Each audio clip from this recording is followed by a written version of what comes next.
እና ተመልካቾቻችን ዕለታዊ ዜና ይዘን ቀርበናል። ከዜናው ጋር ራሄል ግርማ ነኝ። ጠቅላይ ሚኒስትር ዶክተር አብይ አህመድ በነገው ዕለት ወደ አሜሪካ እንደሚያቀኑ ታወቀ። ጠቅላይ ሚኒስትር ዶክተር አብይ አህመድ ከነገ ጀምሮ እስከ ሐምሌ 24 2010 በአሜሪካ ቆይታ ያደርጋሉ።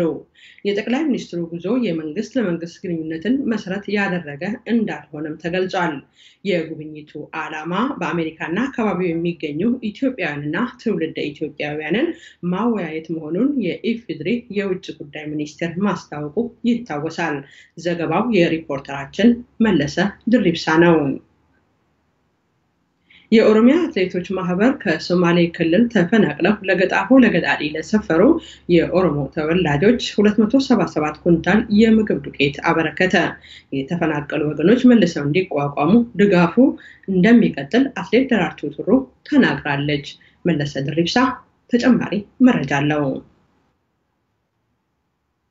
የኦሮሚያ አትሌቶች ማህበር ከሶማሌ ክልል የተፈናቀሉትን የኦሮሞ ተወላጆችን ለመርዳት ግማሽ ሚሊዮን ብር መሰብሰቡን አስታውቋል። ማህበሩ 277 ኩንታል ዱቄት ለገጣፎ ለገዳዲ ለሰፈሩ የኦሮሞ ተወላጆች አበርክተዋል።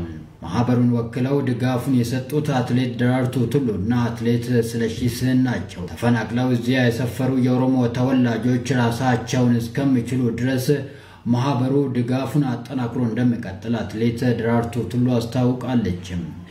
እና ጀባዳ ሰንጀቹን በርባዳ ኡመን ብራሞ ማን ኦሮሚያስ ማን ኢትዮጵያስ በሚገጥማችሁ ችግር ተስፋ መቁረጥ የለባችሁም። እናንተ እስክትቋቋሙ ድረስ ህዝባችን ባለው ሁሉ ከጎናችሁ ነው። እኛም ከጎናችሁ አንለይም። በለገጣፎ ለገዳዲ የሰፈሩ እነዚህ ወገኖች በበኩላቸው አሁንም ያሉበት ሁኔታ በተለይ ከቤቶቹ ጥራት አንፃር ከባድ መሆኑን ተናግረዋል። የለገጣፎ ለገዳዲ ከተማ ከንቲባ ወይዘሮ ሀቢባ ስራጅ በበኩላቸው ቅሬታው ተገቢ እንደሆነ ገልጸው ችግሩ የተፈጠረው ከቤቶቹ ግንባታ ጋር በተያያዘ ነው ብለዋል። ለዚህም በየጊዜው በቤቶቹ ላይ እድሳት ለማድረግ ጥረት እየተደረገ ነው ብለዋል ወይዘሮ ሀቢባ ስራጅ።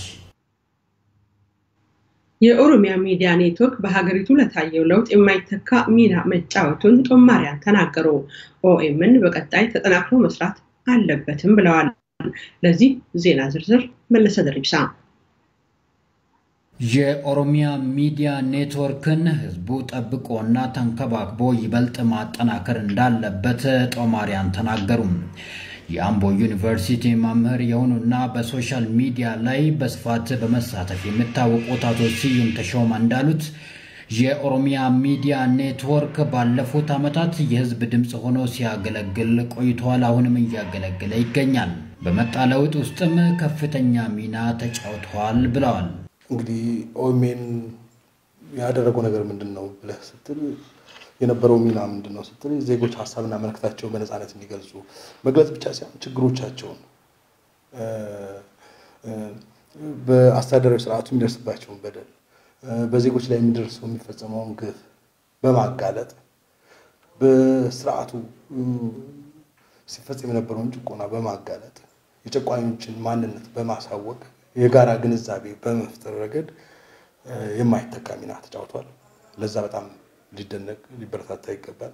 እንደ አንድ ሚዲያ ተቋም የሚጠበቅበት ሚና ተወጥቷል። የኢንተርኔት አምደኛ አቶ ታሪኩ ለማ በበኩላቸው የኦሮሚያ ሚዲያ ኔትወርክ ሚና የማይተካ ነው ብለዋል። ኢንፎርሜሽን በጣም ወሳኝ ምን ያህል ለህብረተሰብ እድገት ለውጥ ምን ያህል ወሳኝ መሆኑን ያሳየ ሚዲያ ነው። መንግስትን ራሱ ፍራስትሬት እንዲያደርግ ፕላስ ደግሞ ያለውን ነገር በጣም እንዲጠነቀቅ በዛ ቡድን ውስጥ የነበሩ ሰዎች መፈራራት ውስጥ እንዲገቡ በማድረግ መልኩ ትልቅ ሚና ተጫውተዋል። ሁለተኛ ነገር ደግሞ ወጣቱ እንዴት መታገል እንዳለበት በምን መልኩ ክፉ ነገር እንደታወጀበት ቀድሞ ትንተና በመስጠት ከፍተኛ ፖለቲካዊ ትግልን በማድረግ በእውነት ላመሰግነው ፈልጋለሁ።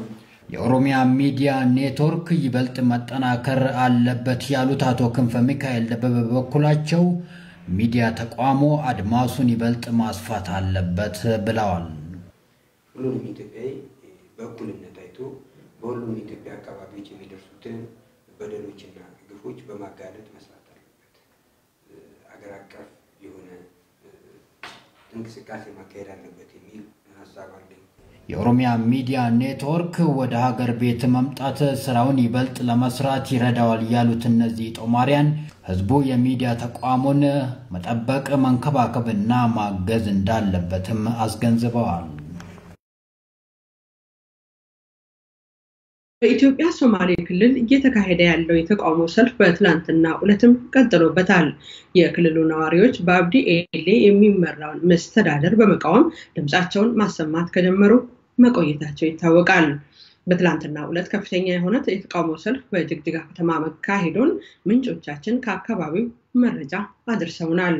በዕለቱ በሺዎች የሚቆጠሩ የጅግጅጋ ወጣቶች ወደ ጎዳናዎች በመውጣት የክልሉ ፕሬዝዳንት አብዲ ኤሌ ስልጣን እንዲለቅ መጠየቃቸው ተሰምቷል።